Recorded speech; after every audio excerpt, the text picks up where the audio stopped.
Career बनाना, reporter, writer या फिर editor बनना, तो आज ही संपर्क करें आज है रमझाझर में।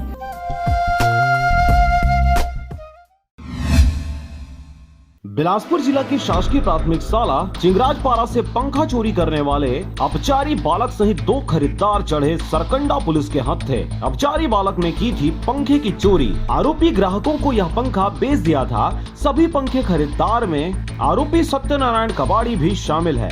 8 मई 2020 को प्रधान पाठिका चिंगराजपारा शासकीय प्राथमिक शाला के द्वारा थाना सरकंडा उपस्थित होकर रिपोर्ट दर्ज कराई गई कि 15 दिन पूर्व वह शाला जब विजिट करने आई थी तो उनके बाद विजिट कर समस्त गेट में ताला लगा दिया गया था। इसके बाद विकास खंड शिक्षा अधिकारी का आदेश आया कि स्कूल में साफ सफाई किया जाना है। जाकर देखा तो हाई स्कूल का दरवाजा का ताला टूटा हुआ था।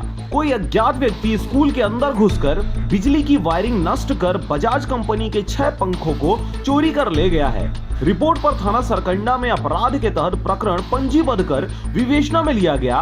विवेचना के दौरान लगातार अज्ञात आरोपी की पतासाजी की जा रही थी। इसी दौरान दिनांक 4/8/2020 को हमराह स्टाफ के चिंगराजपारा कबीर चौक के पास संदिग्ध बालक को पकड़कर पुलिस ने कड़ाई से पूछताछ किया, जिसने अपने 2 नाबालिग साथियों के साथ मिलकर अटल आवास के सामने स्थित शासकीय स्कूल के मेन गेट से अंदर घुसकर प्राथमिक शाला के चैन गेट का ताला तोड़कर रात्रि में स्कूल का मेन स्विच गिराकर लाइट बंद कर कमरे के पंखे को खोलकर चोरी करना तथा चोरी किए गए 2 पंखों को गुर्जर उर्फ बोहरन मानिकपुरी के पास बेचना और इसके साथ ही पंखा को अपने घर में रखना तथा 3 पंखे को सत्यनारायण कबाड़ी के पास बेचना बताया। पूछताछ के आधार पर कबाड़ी एवं उसके खरीदार से बरामद किया गया संपत्ति को खरीदने से धारा 411 जोड़ी गई, जिनको गिरफ्तार कर न्यायालय में पेश किया गया है। बिलासपुर से मनहर बंजारे की रिपोर्ट, RJ रमझाझर।